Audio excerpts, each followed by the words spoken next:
You have been training for 6 months, maybe a year.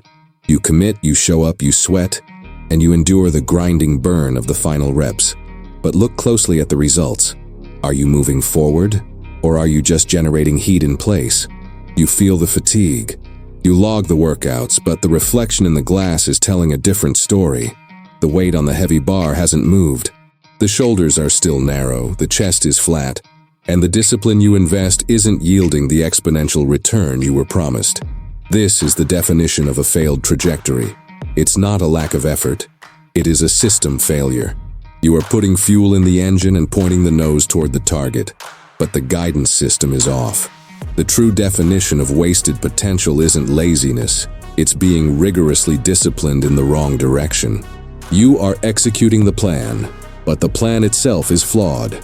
It has miscalculated the wind speed, misjudged the target's distance, and now your missile is tracking toward an empty field instead of the objective. Your body is the payload. Your training is the launch sequence, and the relentless pursuit of growth requires an uncompromised missile guidance system. We are not here to move weight. We are here to impose a precise, calculated stimulus on the muscle fiber. If the signal is noisy, if the trajectory is drifting, you are not building a fortress. You are building a sandcastle that will crumble under the next heavy squat. You need 3 critical steps for trajectory correction: calibrating the inertia, optimizing the fuel-to-payload ratio, and achieving terminal guidance. The first error we must correct is the calibration of inertia. In engineering, inertia is the resistance of any physical object to a change in its state of motion.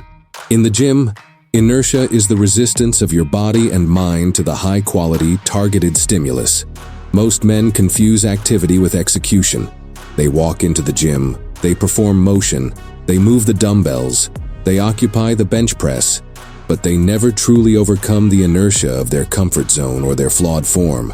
They are executing a low-energy, low-impact sequence. A missile doesn't just need to start, it needs to achieve escape velocity and maintain a perfect vector. If the first stage of the rocket pushes 10% below spec, the entire trajectory is compromised immediately. What does this look like in your workout? It's the slight, uncorrected hip shift on the final deadlift rep. It's the 2-inch shorter range of motion on the chin-up, because the last half is uncomfortable. You are generating movement, but you are not applying the necessary force vector to overload the muscle. You are easing off the throttle just as the muscle reaches the point of beneficial stress, the point where adaptation is triggered. Your training should feel like an immediate and violent collision with resistance.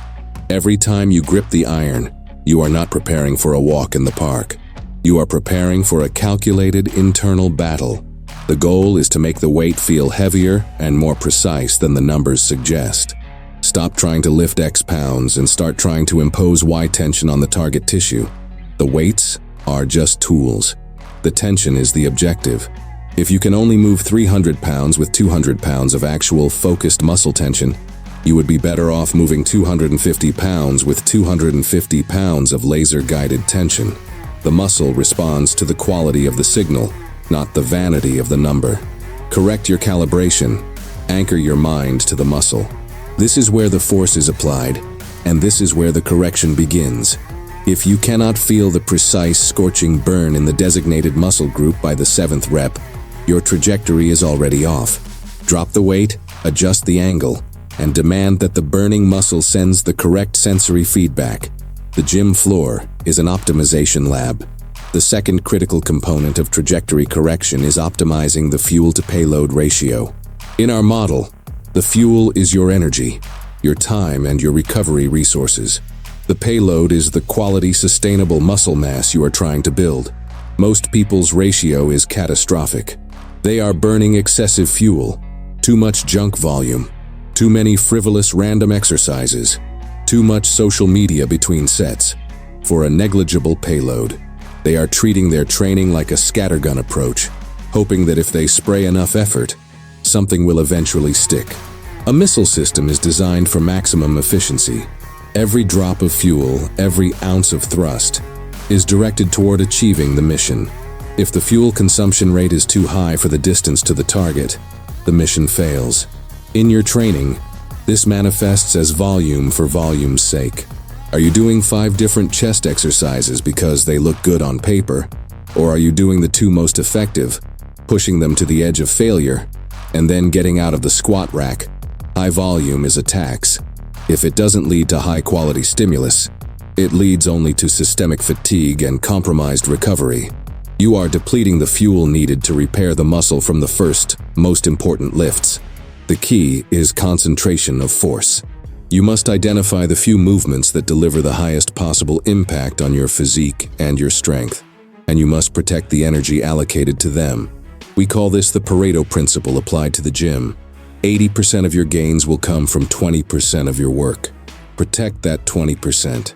Guard your recovery like it is the launch window. The muscle grows not in the gym, but in the recovery period. If you spend all your fuel achieving a low-quality, high-volume workout, you have nothing left for the actual growth phase. Learn to love the necessary, monotonous focus on the few movements that move the needle. The bench press, the squat, the deadlift, the overhead press, the row. These are the mission-critical exercises. You can't achieve a precise trajectory if your system is overloaded with noise. Streamline your lift selection. Reduce the number of movements, increase the intensity of the remaining ones, and ensure that every single set moves you closer to the target. This demands brutal honesty. Look at your logbook. If an exercise hasn't demonstrably increased your strength or mass in 4 weeks, it is inefficient fuel burn. Eliminate it. The mission requires focus, not complexity. The final stage is achieving terminal guidance. This is the phase where the missile makes real-time, minute corrections to hit the target with 0 error. It is the transition from general direction to absolute precision. For you, this is the difference between general fatigue and localized, targeted muscle failure. Most people finish a set and feel tired. The entire body is exhausted, the breath is short, and the mind is fuzzy. They have applied force, but they failed to localize it. Terminal guidance demands that the final rep, the 10th rep that feels impossible, is executed with the highest quality of form, not the lowest. This is counterintuitive to the typical just get it up mentality.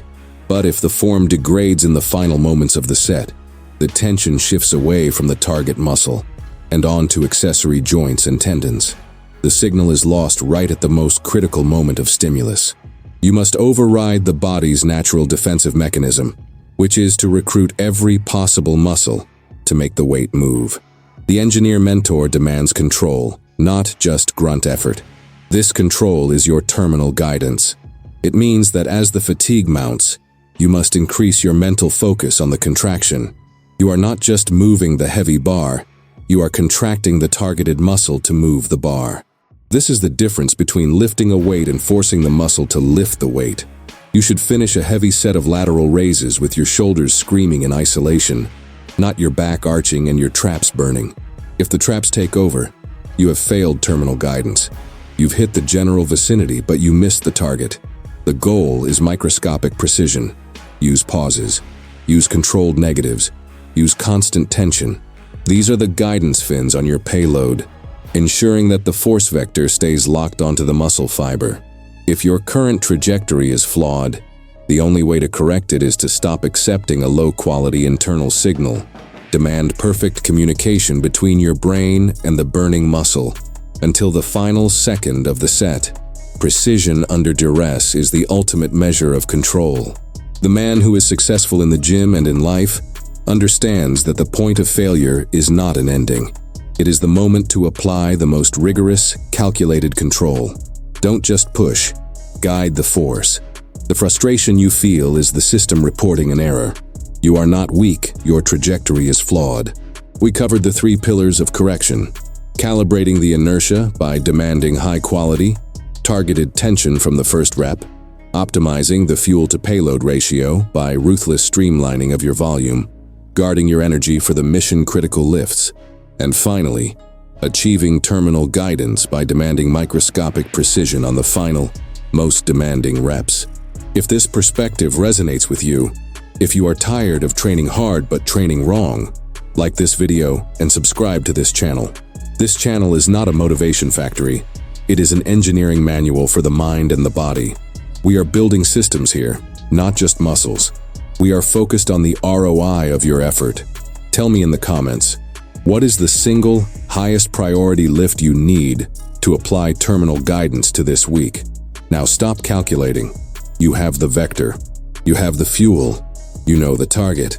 The time for optimization is over. The time for execution has arrived. Get off your phone and go apply calculated force to the iron. Go. Launch.